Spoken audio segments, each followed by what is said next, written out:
बिस्मिल्लाहिर्रहमानिर्रहीम अस्सलाम वालेकुम। Welcome to my YouTube channel और आप देख रहे हैं नुसरत फूड सीक्रेट्स। खुश रहें, हेल्दी रहें। आज हम बनाएंगे वो सीक्रेट रेसिपी जिससे मूली का पराठा जो है बहुत क्रिस्पी और टेस्टी बनेगा। तो कुछ सिंपल इंग्रेडिएंट, परफेक्ट टेक्निक और ज़बरदस्त फ्लेवर का कॉम्बिनेशन। तो आप एक बार बनाएंगे तो रोज़ बनाना चाहेंगे। तो चलिए शुरू करते हैं और देखते हैं इस क्रिस्पी लेयर पराठे को बनाने का तरीका। तो यहाँ पर हमने सबसे पहले ले लिया है मूली। मूली को हमने कद्दूकश कर लिया था और उसका पानी जो है वो अच्छी तरह से निचोड़ लिया है। तो ये देखें, मूली बिल्कुल अब ड्राई फॉर्म में है। इसका पानी निकालना बहुत ज़रूरी होता है, वरना पानी अगर रहेगा तो पराठा जो है वो बहुत सॉफ्ट बनेगा, यानी क्रिस्पी नहीं बनेगा। यहाँ पे हमने कुछ वेजिटेबल ले लिए, कुछ मूली के पत्ते थे जिनको हमने बारीक काटा है और हरा धनिया ले लिया है और 4 से 5 अदद बारीक कटी हुई हरी मिर्चें ले ली हैं। तो ये आप वेजिटेबल्स की क्वांटिटी अपनी मर्ज़ी से कम या ज़्यादा कर सकते हैं इसमें। तो ये जितनी ज़्यादा डालेंगे ये उतना ही टेस्टी और मज़ेदार लगेगा। तो ये अब हम तीनों चीज़ें इसमें पहले ऐड कर देंगे और अब कुछ स्पाइसेस ऐड करेंगे। यहाँ पे हम नमक हस्बे ज़ायक़ा आपने लेना है, जितना आप पसंद करते हैं। और यहाँ पे मैंने हाफ़ टी स्पून ऐड किया है और हाफ़ टी स्पून ही मैं यहाँ पर सुर्ख मिर्च पाउडर ऐड कर रही हूँ।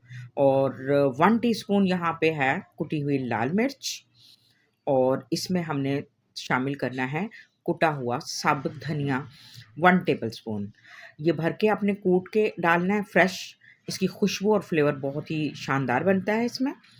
और यहाँ पे हम ज़ीरा भी कुटा हुआ फ्रेश ले रहे हैं, इसको हमने पाउडर नहीं यूज़ कर रहे हैं। बस यही हमने स्पाइसेस इसमें ऐड करने हैं और इसी से आपका कमाल का पराठा मूली का तैयार होगा। ना ही हमें इसे फ्राई करना पड़ेगा, ना ही पकाना पड़ेगा और बस इसी तरह हम झटपट इसको बना सकेंगे। तो ये देखें, बिल्कुल मिक्स करने के बाद ये हमारा बैटर तैयार हो गया है। तो इसको रखते हैं साइड पर और यहाँ पे अब हम इसके लिए मूली के पराठे के लिए बेहतरीन चटनी तैयार करेंगे, जिसके लिए पुदीना, हरा धनिया और 1 अदद हरी मिर्च और 2 क्लोव्स हमने लहसुन के लिए हैं। इनको हमने अच्छी तरह से वॉश करने के बाद काट लिया है और अब हम इसको एक ब्लेंडर जार में ऐड कर देंगे और इसमें अब हम सिर्फ़ 2 ही इंग्रेडिएंट यूज़ करेंगे और हमारी कमाल की पुदीने की चटनी तैयार हो जाएगी। तो अब हम इसमें शामिल करेंगे नमक हस्बे ज़ायक़ा आपने लेना है और इसमें शामिल करेंगे ज़ीरा। और यहाँ पे अब हम इसको ग्राइंड करने के लिए थोड़ा-सा मिल्क ऐड कर देंगे, जिससे चटनी जो है हमारी वो टेस्टी बनेगी। तो यहाँ पे अब हमने दही ले लिया तकरीबन 250 ग्राम और इसको अच्छी तरह से बीट कर लिया है, इसको हमने फ़ाइन बिल्कुल। और अब ये चटनी जो है, जो हमने ग्राइंड की है, वो इसमें ऐड कर देंगे और इसको अब हम अच्छी तरह से मिक्स कर लेंगे। तो ये हमारे पास मूली के पराठे के लिए बेहतरीन दही की चटनी तैयार हो गई और इसके साथ आप इसको गरमा-गरम पेश करेंगे तो बहुत ही लज़ीज़ लगेगा। तो यहाँ पे अब हमने आटा जो है घर में जिस तरह हम नॉर्मल गूँधते हैं उस तरह हमने गूँधा हुआ है। तो अब हमने इससे ले लेना है 1 अदद पेड़ा। पेड़ा हम बनाने के बाद इसको करेंगे रोलिंग पिन की मदद से बेलेंगे इसको अच्छी तरह से, जिस तरह एक नॉर्मल हम रोटी बेलते हैं।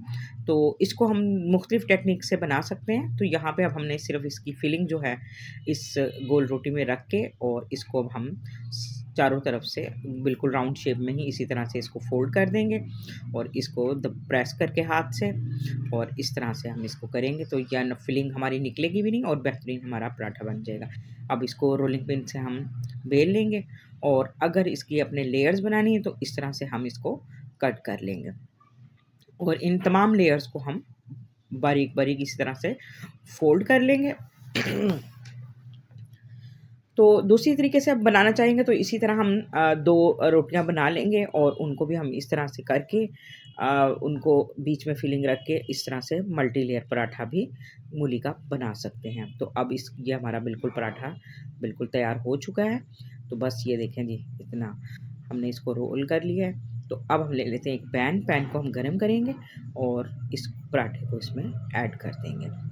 तो एक साइड से जैसे ही ये स्टेबल होगा तो हम इसकी साइड को इस तरह से टर्न कर देंगे और अब हमने इस पर लगा देना है देसी घी।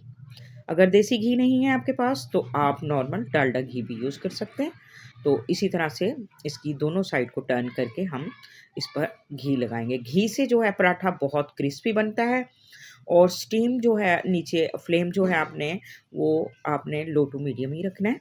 हाई फ्लेम पे नहीं पकाना, बिल्कुल इसको स्लो हीट पे पकाएँगे तो पराठा बहुत ही क्रिस्पी भी बनेगा और लच्छेदार भी बनेगा और ये बहुत अच्छी तरह से अंदर से कुक भी हो जाएगा। तो ये देखें जी माशाल्लाह से इसका कलर भी बहुत शानदार आया और बेहतरीन हमारा पराठा जो है वो बिल्कुल पक चुका है। तो इसी तरह से हमने दूसरे तरीके से भी इसी पराठे को इसी तरह बना लेना है, यानी डबल लेयर के साथ। जो मेरा मल्टी लेयर पराठे की आपने रेसिपी पहले से मेरे चैनल पर देखी है, तो उसी के मुताबिक आप 2 लेयर्स बनाकर और इस तरह से बीच में फिलिंग रख के और इस तरीके से आप ये दूसरा पराठा भी तैयार कर सकते हैं। तो ये पराठा देखिएगा बहुत क्रिस्पी भी होगा और टेस्टी भी होगा। चलिए जी, जितनी देर में पराठा तैयार होता है तो मेरे चैनल को आप सब्सक्राइब कीजिए और बेल आइकन का बटन प्रेस कीजिए ताकि मेरी हर नई आने वाली वीडियो का नोटिफिकेशन आपको सबसे पहले मिल सके। तो ये देखें जी माशाल्लाह से बेहतरीन हमारा गोल्डन पराठा बिल्कुल रेडी हो चुका है और अब हम इसको डिश आउट कर लेते हैं और देखते हैं कि हमारा पराठा किस तरह का तैयार हुआ है। तो ये देखें जी माशाल्लाह से बेहतरीन क्रिस्पी मूली का पराठा रेडी हो चुका है। ये आप नाश्ते में एंजॉय कर सकते हैं इस विंटर की सर्द रातों में। तो और ये देखें अंदर से भी बेहतरीन ये कुक हुआ है और ऊपर से भी बहुत ही क्रिस्पी है। ये देखें जी जो हमने मल्टी लेयर पराठा बनाया है तो अंदर तक इसकी वेजिटेबल जो है बहुत अच्छी तरह से कुक हो चुकी हैं। आई होप कि मेरी ये रेसिपी आपको पसंद आई होगी। अपना फीडबैक ज़रूर दीजिएगा और दुआ में याद रखिएगा। कल फिर मिलते हैं एक और नई वीडियो के साथ, तब तक के लिए अल्लाह हाफ़िज़।